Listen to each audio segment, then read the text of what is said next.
we say good evening. This is Chippa Khan, and welcome to Otherworldly, the Changing Times, Changing World show, so that we can continue the conversations about really cool stuff, and not only do it once a year, which would make me very sad. Tonight, we're going to be talking about when you started to believe in all of the weird stuff that we believe in. You could spell it WYRD if you want to be cool and heathen about it. Or you can just go with yeah, I mentioned many of the ways that the things that convinced me that this stuff works in the write-up. As I noticed magical things were happening to me, as I talked to dead people, as I lived in a haunted house, which I also think would make a great show all by itself. How many people would like to talk about living in a haunted house?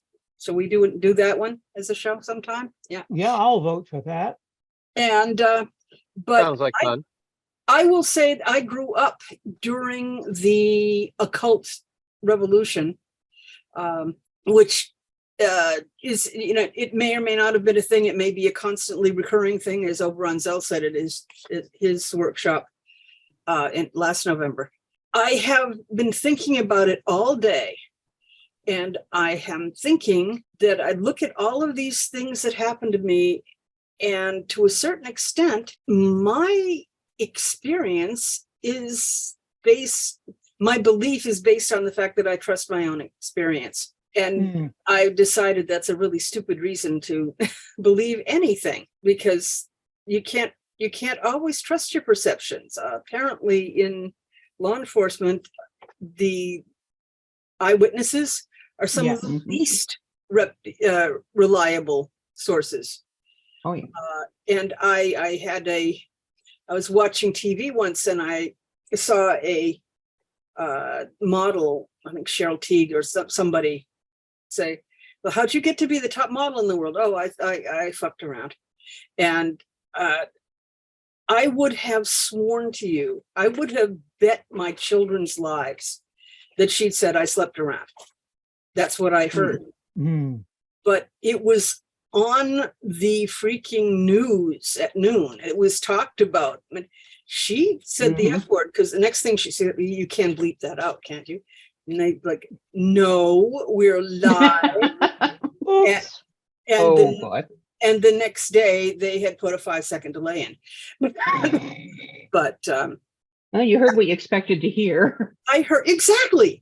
And that kind of leads me to think maybe my having experienced a lot of magic in my life does not necessarily mean that it's real. You can feel more secure when you look at the statistics that say it's statistically almost impossible to have this many correct answers on the Zener deck. It's statistically unlikely that these healings happen. Statistics are really reassuring. I feel more confident about when I have healed somebody and they say, yeah, I feel much better. They could be lying to me. Well, yeah. But I could be, but I still, because I have a great faith in my ability to lie to myself. So, which is sad. But anyway, so having covered that I had many experiences, time to ask everybody else out there. We're going to remind people to take turns so that the closed captioning, which we are trying, will be easier to work. Anybody else willing to talk about when they started to believe in this stuff? Sure. Go, Starwolf, yay. Actually, Griffin was first. Griffin was first? Yeah. Okay. Yes, I was. Okay, and Bob's in line too. Good. Then it won't be just me babbling. Good. Okay. No, I think a lot of us have something to say on Okay, that. fine. So you go, Griffin, and leave some room for everybody else. Yes. Oh, that's easy enough to do. The whole concept of trusting your perceptions. I'm not how it fits in exactly, but Buddhism in general. Well, I mean, the sermon at Vulture Peak, where the Buddha said, do not simply believe what I tell you, verify everything I say against the evidence of your own experience. And the wording is very important. So I do verify everything, the evidence of my own experience. And then we talk about, when did you first start to believe? Well, I separate that into two categories.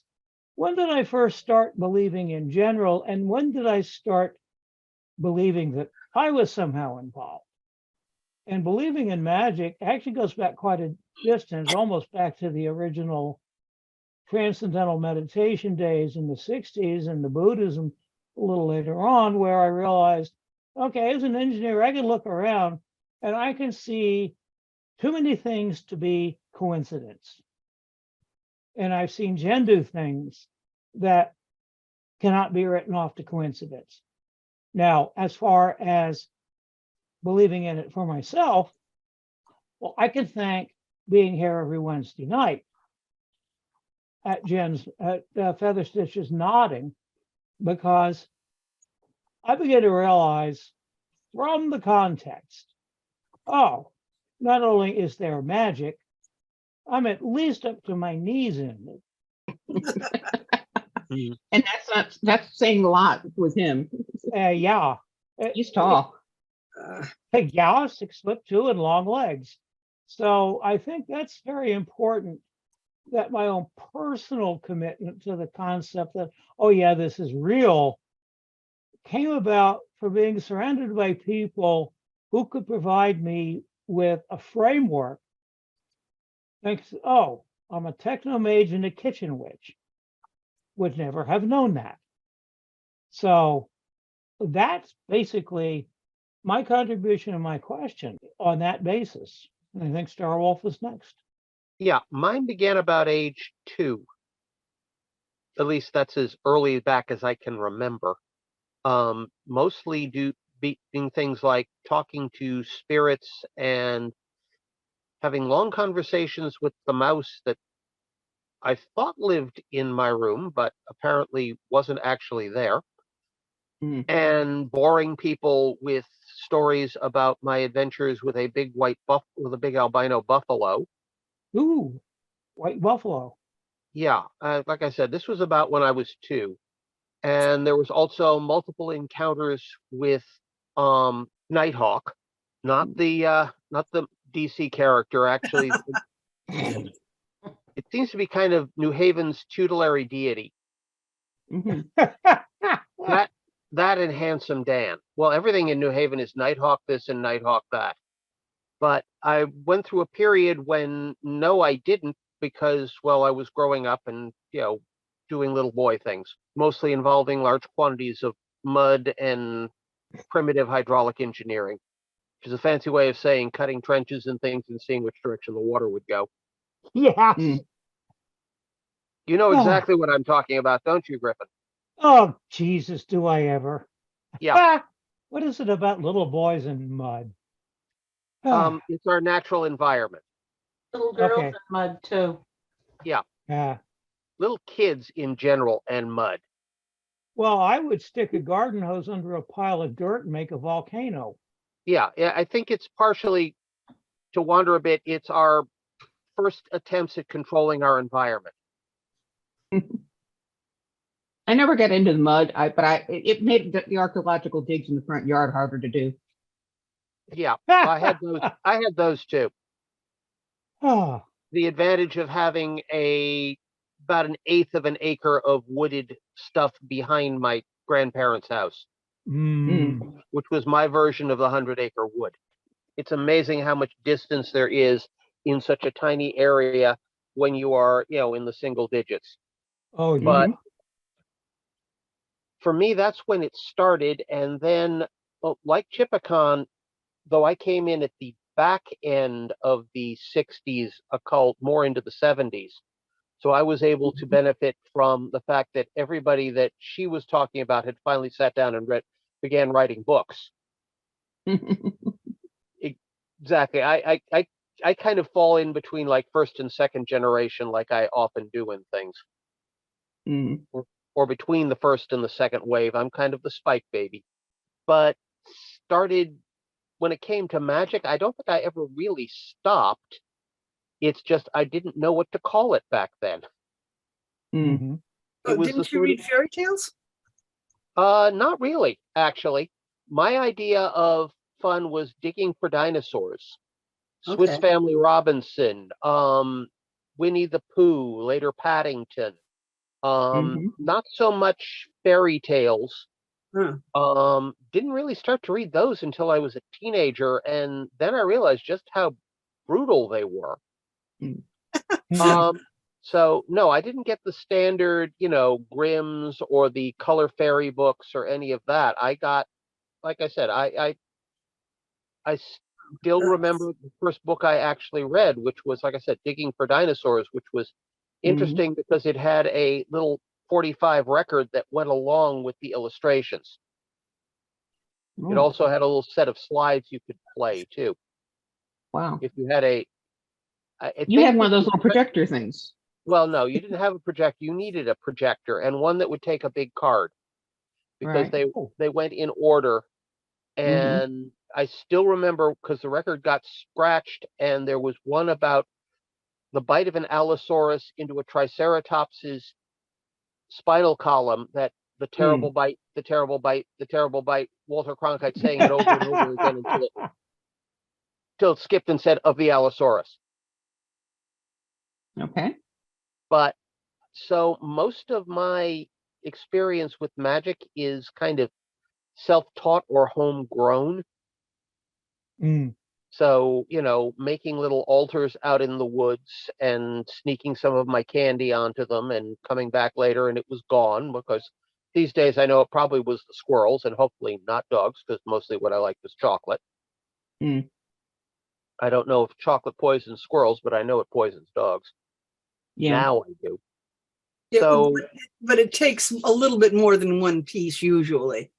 well, yeah, this was a few M&Ms, but you never know. And you don't want to contribute to their harm in any way anyway. Exactly. So that's kind of how I started believing. It's not a case of started, it's a case of never stopped. That's true. I would say that's Mm. the thing. I think Bob had his hand up after that, or He did actually. yes. If Star Wolf was done. It was Yes, I'm done.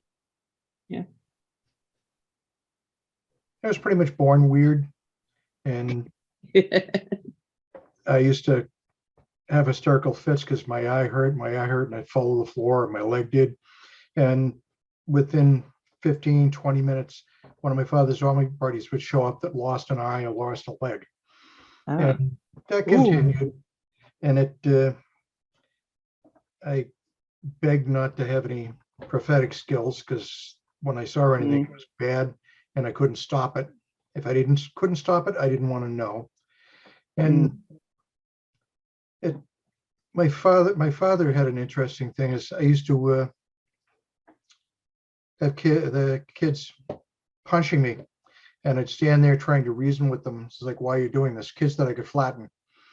And eventually I learned to flatten them, but I couldn't really reason with them. And my father was convinced that I was the reincarnation of a Buddhist monk that he knew when he was in Korea. And, I haven't seen that past life, or if I had a past life as one, but it was kind of interesting. And my family taught me an awful lot because their Micmac is half the family and the other half is Norwegian, and they're about as odd as the Micmac. Micmac and Norwegian? Oh, yeah. Yeah, when Jane found out my combination, she goes, what were they trying to create? Some kind of doomsday machine? But I got in, I grew up with a kid that became a serial killer. He was my arch enemy. And eventually I beat him up, so he left me and my friends alone. And then I got into martial arts and the military. And for martial arts, because you do so much meditation, which I thought was a joke until it hit. And now I wish more people in doing what we do did that intensely, because you can do some interesting things. I try to teach simple parlor tricks from Qigong. I invest Qigong to people at Wrights one year. And I had 30 people, and I started to trance, and I look out and I go, well, this one, and that one, they'll get it somewhat. And she'll really get it. And that was depressed the hell out of me because it's exactly what happened. And the one that really got it was Star, an ex-Carmelite nun. They do a tremendous meditation. And just simple things of learning to raise your body temperature at will, so you're not cold when it's raining and you're freezing. So if you ever seen the monks sit outside a temple and it's snowing and they put a wet sheet on them when they're in their BVDs, and they can go in the temple after they've dried that off with the body heat, that's not hard to do. It really isn't. Not at all. But you have to do the 20 years worth of Well, meditation yeah, there's before. that. And Enlightenment is instantaneous, except for the 30 years leading up to it. yeah, that's what makes it hard. Yeah.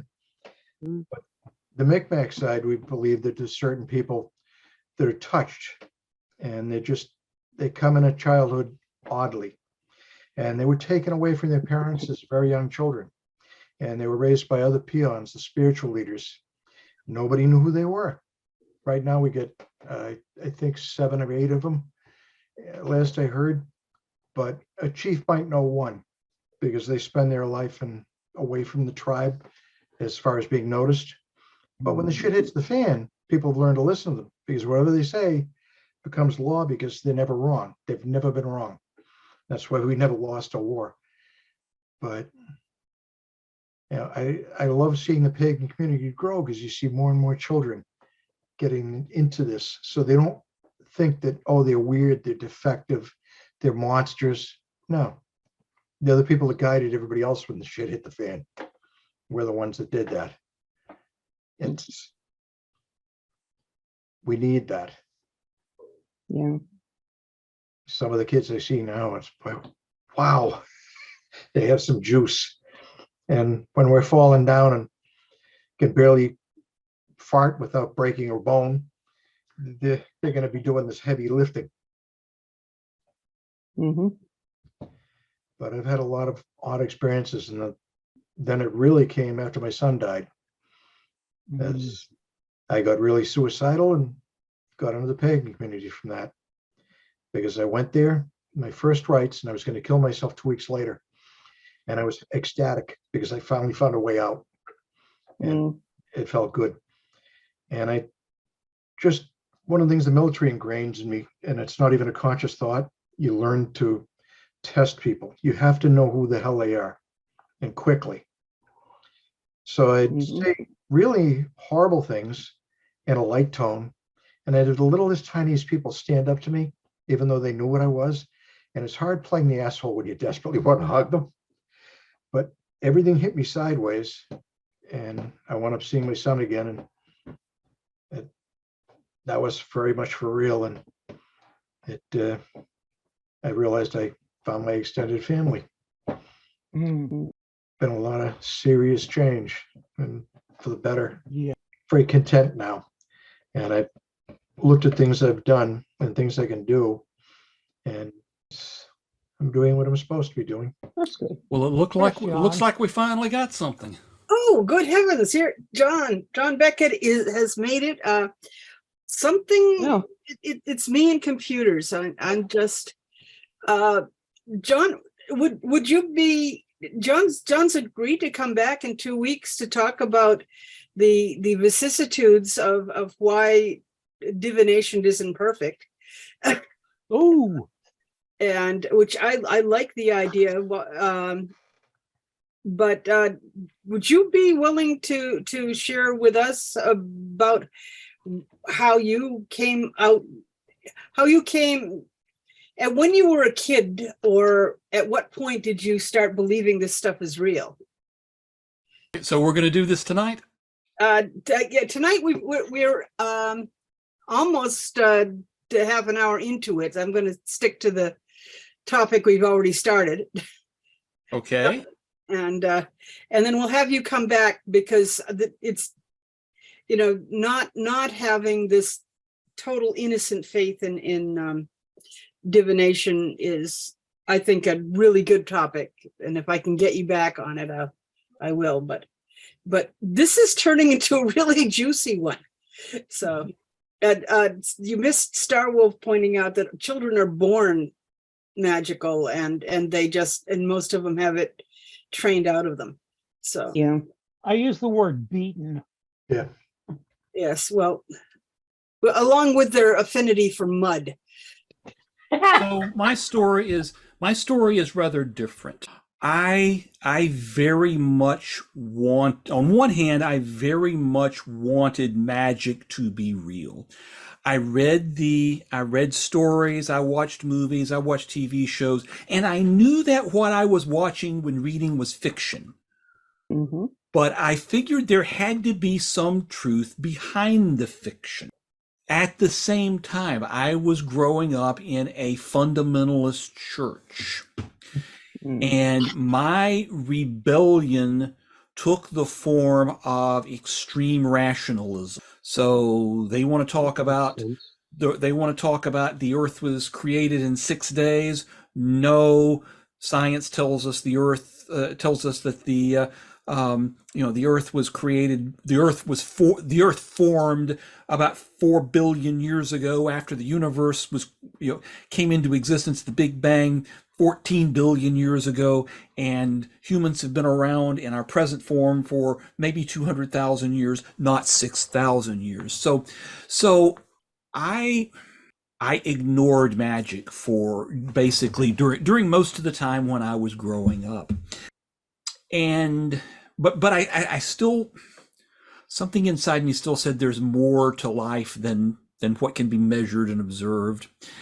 And then in my early 30s, I met a Wiccan for the first time. And this was what I had been looking for. And most of that story is religious, but part of that story is magical. And, I tell people that if the best way to believe in magic is simply to work magic. Because magic doesn't work on belief, although there is evidence that believing in magic will help your magic. But if you do the spell right, the magic's going to work whether you believe in it or not. It's not driven by belief. Magic's driven by action. Do the spells and you get the results. And the first time, okay, that was a coincidence. And the second time, well, that's confirmation bias. By about the 6th or 8th or 10th time, it just becomes easier to accept that, look, there's something to this. And maybe I can't explain it perfectly, but it works. And now let me figure out what I can do with it. So, I always had an interest in magic, dismissed it in my childhood, came back to it as an adult, and have been practicing for about 30 years and practicing diligently for the last 22. It occurs to me when you said that perhaps and what can I do with it? Maybe why magic is so deeply tied up in religion in so many ways and so many. It's not just witchcraft, not just Wicca. Not just druids, or a lot of religions tie it up in how you decide what you're going to do with it. Yeah. Well, or whether you should.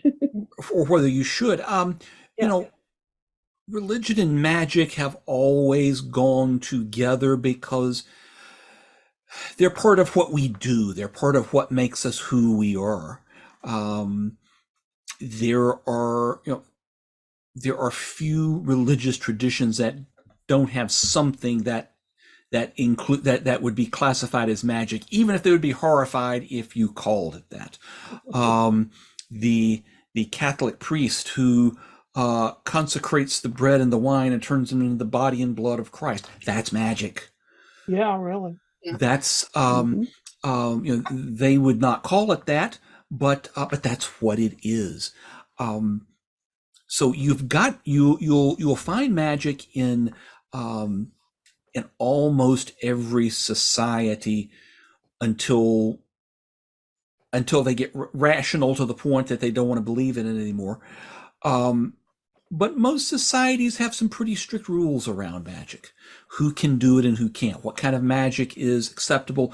What kind of magic isn't? We like to blame the Christians for thou shalt not suffer a witch to live. But the Romans had the pre-Christian Romans had the death penalty for people convicted of working malefic magic. There are still places in the world today where supposed witches are killed, sometimes with the blessings of the law, because people still believe in it. Can it do everything those people think it can? Probably not. But yeah, and they're afraid of it. They're afraid of it because they don't understand it, and that's the root of the hostility towards so much magic. Well, they're afraid that yes, they don't understand it, but also they're afraid somebody's going to use it against them. Yes, exactly. Look at any religion, and it always starts with a mystic, somebody that's touched and can do things. And they interpret all of heaven for you, or all of whatever they decide to. And now the mundanes come in, and they want religion. They want to know and be able to do things on the cheap. So they rely on the spiritual leader to do it because it's too hard for them, too scary. And it's worked that way in almost every society. And the Catholic Church started out as, Jesus raising the dead and making the blind see. And then it became, if you do that, that was the one punishment. That was the one thing you could do. And there was no way out of it. You could repent for killing your neighbor with magic. But if you cured your neighbor, you were taking God's power away. You were burned or hung.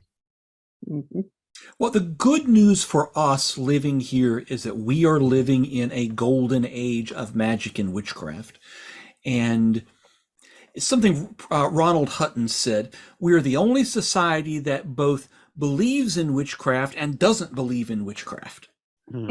So we believe that what magic and witchcraft are there's something to it. At the same time, we discount it. And that makes things very safe for those of us who want to practice it, and those who choose not to, well, that's their business. But there are books that 400 years ago would have gotten you burned at the stake just for having them. Now they're delivered to your door in English in a matter of days. Or dumped straight to your tablet. Yeah, I was going to say, if you get the Kindle version, it's faster than that. Yeah, exactly. So this is a golden age of magic and witchcraft, and we can use magic to make our lives better, to improve the odds that the things we want to happen are going to happen. We can do magic, that we can do some of the deeper magic for personal development. Do some of the deeper magic to explore the other world, the land of the gods and ancestors. So all of this stuff is here available for us. We just have to do it. Was that an applause so magical, or did you want? Was that a hand raised? No, I wanted to contribute how I first started believing that there was something there, which was, at the time, I never followed up on it because when my mother passed, I was not as involved in things as I am now. But it was my mother who gave me my first evidence that something weird could work. When she helped me make a voodoo doll to get out of one of my classes with a teacher that I really disliked. I was I think I was, I don't know, 12 or 13 years old at the time. Had a teacher in one of my subjects that I really, really disliked with a passion. And she helped me make a voodoo doll with just watered up tissues, it wrapped inside another tissue and held with a rubber band, and drew a face on it representing this said teacher. Let's call him Mr. H. And I stuck pins in it. The condition that my mother made was that it couldn't be something that would harm him. It could be something like he'd get a transfer to another school, he'd inherit money and move away, something like that, but nothing that would actually cause him harm. A couple of weeks later, I wound up getting transferred out of that whole class. Like I say, I never followed up as to why my mother came up with that idea, or why my mother was the one who, back in the, must have been 60s, she wanted to buy a Ouija board. But that was my first experience, really, that things weren't always what they appeared, that you could make things happen. And like I say, now I wish that I had followed up with her more about it, but you're young, you don't know. But I'm now amused thinking about it, that it was my mother who taught me how to make voodoo dolls. And it worked. It worked. That's the important part. Good Okay. news is your intent was good, because we think voodoo doll, we think about making an effigy of somebody, putting the magic into it, and then finding every hat pin we own to stick into it. And that's not good. Like I said, that's why she made the condition that it couldn't be something that would harm him. That's why you need instruction. Yes. Joe, did you have some? Are you done? Oh, wait a minute. Are you done? So magical. Yeah. Okay. Yes. Joe. Well, when did I actually truly start to believe? I think when I was really little, I understood some things about magic. But as I grew older, went to school, I was raised by, my parents were scientifically based. My dad was a doctor. My mother was a microbiologist. Even though mom went to church, and dad, they didn't truly believe the doctrines. You know, mom once told me, well, I'd probably be a heretic and stuff. You know, if they really knew how I thought about things. So high school, the beginnings of college, high school, I was pretty much scientifically based. I wanted to be a cosmologist. Stephen Hawking wasn't around then, but I basically wanted to follow in the footsteps. And at the same time, that's very spiritual, if you think about it. Wanting to know where everything came from and stuff. And so I get into college, I start to read tarot and a few other things. I kept bouncing back and forth between, oh, it's something I ought to explore, and maybe not. For a while, I was working in LA in between breaks from college. And this was early 1970s, mid 1970s. And there were 3 people who would come into the restaurant where I worked, the Bob's Big Boy, late on Saturday nights, all in black robes.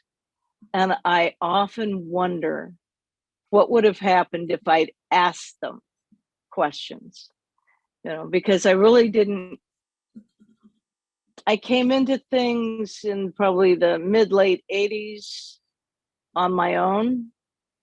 And by that point in the San Francisco Bay Area, reclaiming was having public rituals and stuff like that.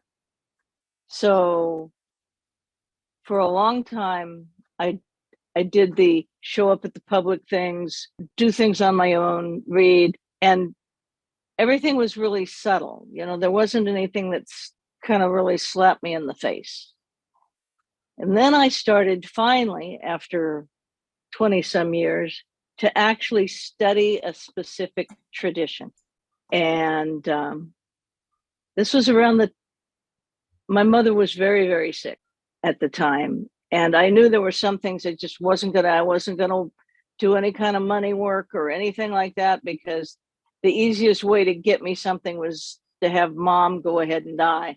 So I inherited things. So, you know, I had that kind of stuff. But I'd started doing, there was a book called Shadow Work and Tarot or something along those lines.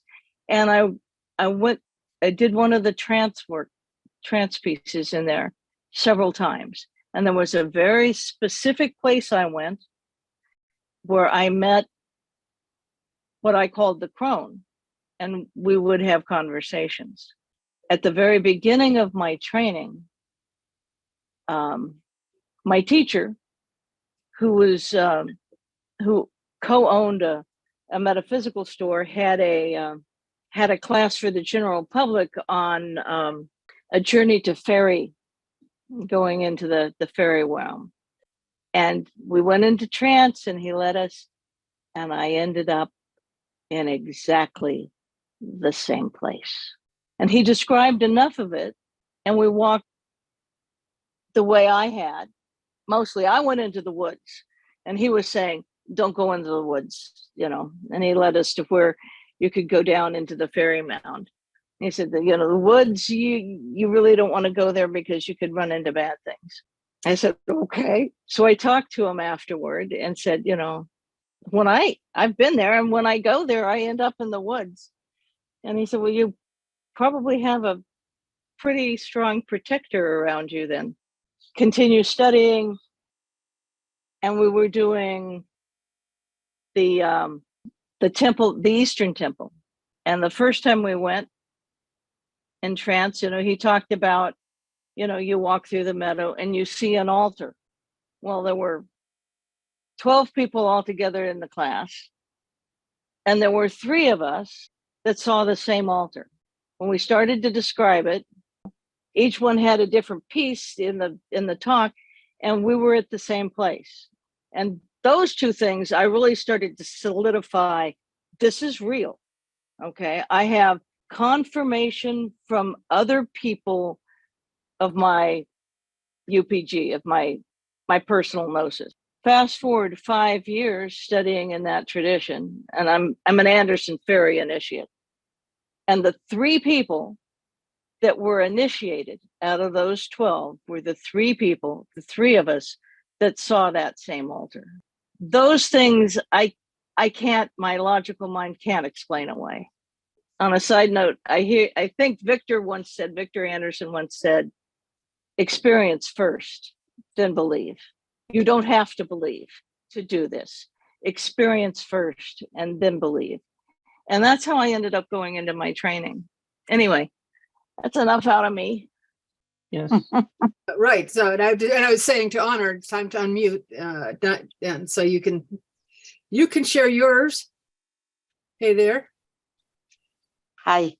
I sort of backed into believing in magic because my early childhood was extremely traumatic, and I kept using the conventional prayers of my parents' faith, and they failed so badly that I became convinced that there was something wrong with the prayers or the faith or the entire world. And since the entire world would include me, and I didn't want to think I was wrong, I started leaning away from the prayers of the faith. But the first thing that I experienced as magic was discovering that my sisters and I, who would sing together, because my mother trained us to be a family professional singing group, were talking to each other through songs and getting it consistently. And it took my mother 15 years before she finally picked up the message of one of those songs and got mad at us about it. And that was the first thing right there, because how can you sing in 4-part harmony while having a conversation? I want to know, how could you? Well, that's the thing. Can you We still were do doing it a little, not the way we could, but then we didn't have the spur we did in childhood when our parents wouldn't let us talk about anything that mattered to us. Not only in their presence, but at all. We were strictly forbidden. My cat wants to be here. Yeah.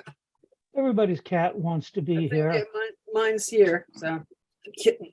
But yeah, I think that in a culture where we believe but don't believe, and everybody has to come up on their own, when people have to design magic from scratch, we end up with a lot of unique magic forms that you wouldn't get in a culture where there were traditional forms which were taught. And so people knew this was how it was done. For instance, we use the term voodoo doll rather than puppet work or image work. But depending on your background, that might be something that you would just go that way. Let's see, another cat. But so is there anyone else that tuned in? I know you just want to listen. Who? Oh, yes. Yeah, my experience, it feels like it's a little different because I don't think I ever didn't believe. I grew up just believing in the things I read in the storybooks and things I saw on TV shows, and I believed, and my parents didn't tell me any different. They didn't say to me, oh no, ghosts aren't real, or oh no, witches aren't real, or any of that. I guess I think my biggest disappointment was nobody was actually teaching me any of it, how to do it or anything. And I would get books from the library and read them. I would read as many storybooks about witches and magic and science and space fiction as I could. There was a rocket series about kids that made a rocket in their backyard and went to Mars that I remember fondly. And I considered it all the same thing. It was all, aliens and witches and everything were all the same category of subject. So I just never didn't believe. And when I finally found it going real, well, when was the Attica riot? I remember my family, my sister and I were visiting relatives in the Buffalo area around that time, and coming home from a state park one day, I kind of fell asleep in the back seat, and I was dreaming about something happening at a prison. I'm 7, 8 years old? I don't remember, 9. And what do I know from this kind of thing? And the next day I see in the newspaper about the Attica riot, and we had been near that part of the state when it happened. So I knew something had connected there. And I just kept reading books on ESP and everything, and believing I had, but lacking contact with other people who could help me prove or grow or gain knowledge about it. So that's it. Mushroom Planet. Yes, I remember that. The Attica riot was in 1971 and lasted for 4 days. I was 11. September. So you were 11. And I have a question now that I'm up here. John, you came here to talk on your own topic, but I'm curious to see, what do you think of what actually happened here tonight? I'm not sure I understand your question. Well, the question is, what are your impressions of this whole business of how we discovered our magic and when we first began to believe? I think I'm hearing I'm not. If you're asking me, am I sensing a pattern? No, I'm not. I'm hearing a collection of individual stories from a variety of different individuals. Is that Okay. what you're asking? I guess that's what I'm asking, because I'm thinking of, as a published author and a more experienced person than a lot of us, like me especially, what you're sitting here listening to all of us talk about this and relating these wildly different stories. And if there was a pattern, we would be doing something wrong. But if I was just curious what your impressions of the whole evening. Yeah, I mean, it is a group of individuals telling their stories, and they're all different, and they're all unique, and none of them are quite like mine, and that's fine. That's good. Okay. That's good. The one thing, and I don't know who said it, the one thing that I would challenge just a little bit about when we learn, when we have to figure it out on our own, we learn we learn a variety of ways of doing things, and that's very true. The problem is when we have to learn everything on our own, we have to start from scratch. We have to start from zero. And we have to figure out the basics, and then we have to figure out the intermediate steps, and maybe we can get to some of the more advanced steps. Whereas if we can realize that there are some traditions out there, and we can find a tradition that more or less calls to us, we don't have to start at the ground floor. We can start on the 3rd floor, the 4th floor, the 5th floor. We can build on the foundations that our magical ancestors laid for us, and we can go further than we could if we had to figure it all out on our own. That's very true and very important, because I've had over 30 years of a solitary Zen practice and never had the luxury of a dedicated teacher or a group. And here, when I come into the magick, I didn't have to start at the ground floor, because I am surrounded by experienced people who hear me talk about it and understand what I'm going through. I may have just crawled in through a 2nd floor window, but at least I didn't have to start in the basement.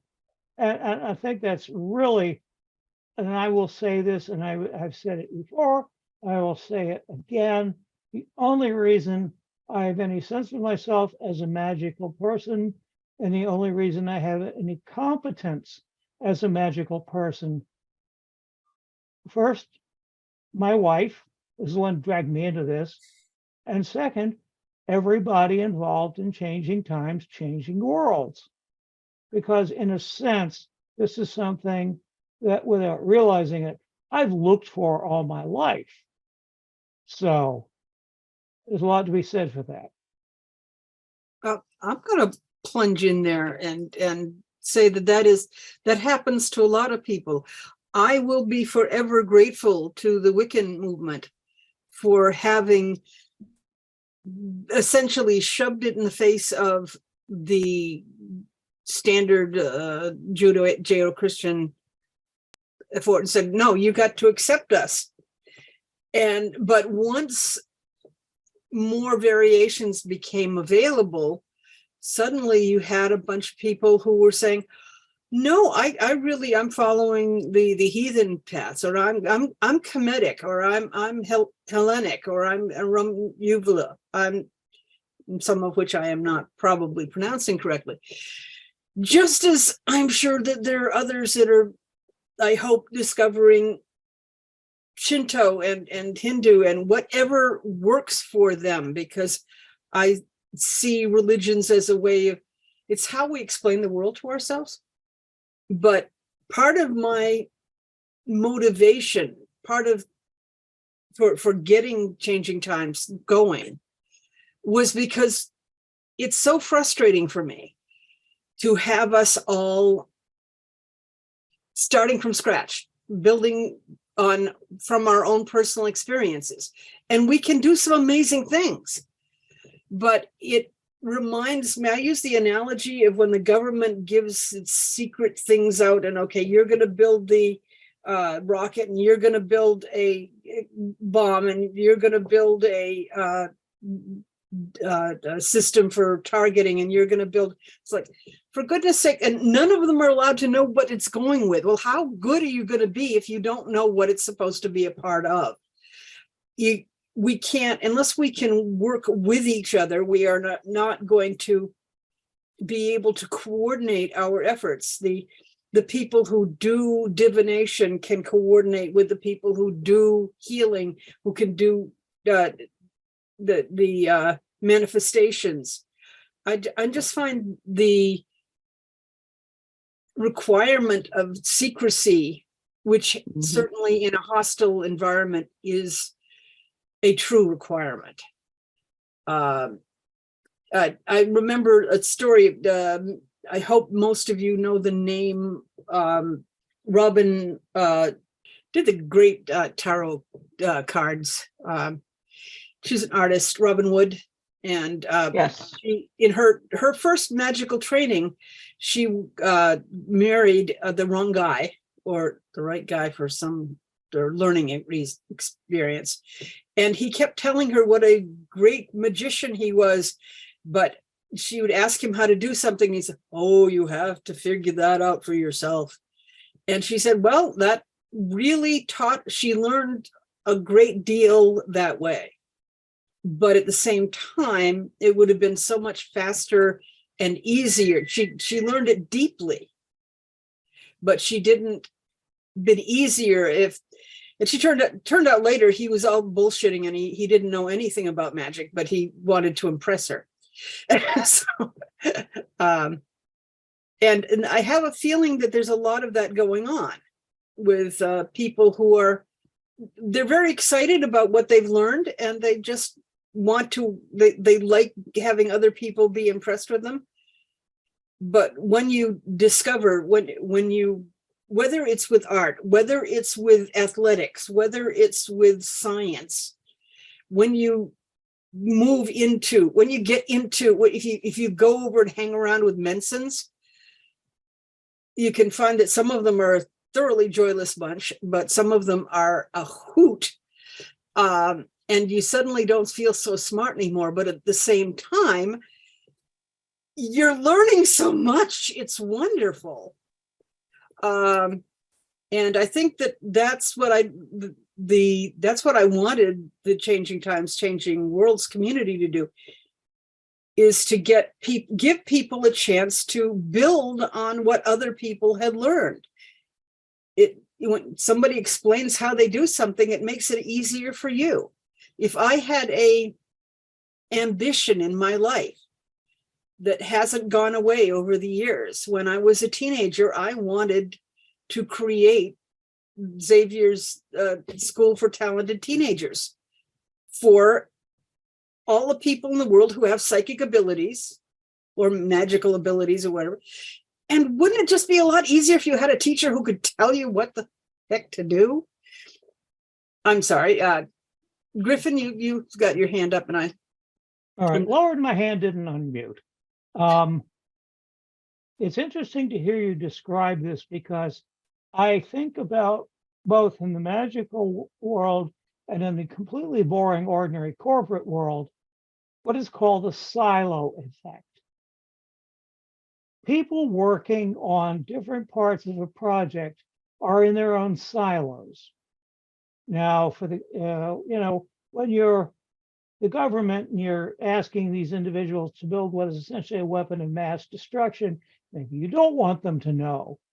But on a more practical level, one of the things that strangled Sony Corporation is that every damn division was in its silo and they wouldn't talk to each other.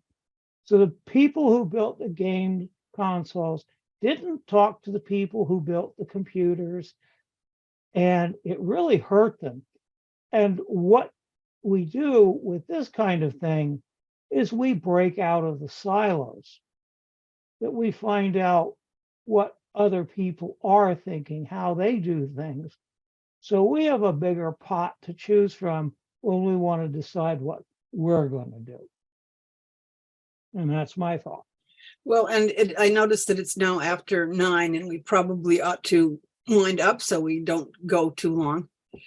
I'm very embarrassed that I messed up the things, and very happy that John is going to come back and talk to us in 2 weeks.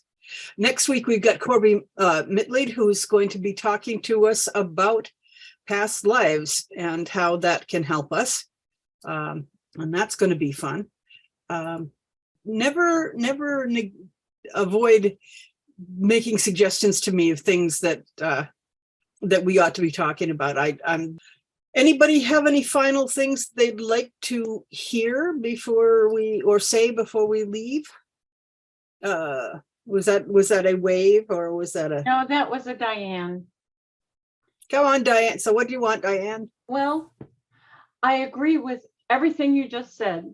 It would be great if we could have a place to learn, but we have a foundation because we have our ancestors. It comes to us. When I was 4, I could feel under my mother's skin as I was giving her a facial massage. I didn't know why, and I couldn't ask because my mother was, little Miss Prissy, but it's there. That's all. That's lovely. But don't agree with everything I said, because I am, as I tell my kids, I've been wrong before, I'll be wrong again. So tell your friends about Otherworldly and about Changing Times, Changing Worlds. If you know anybody who would make a good guest for either Otherworldly or the conference, have them contact us or tell us so we can contact them. I am fairly shamed.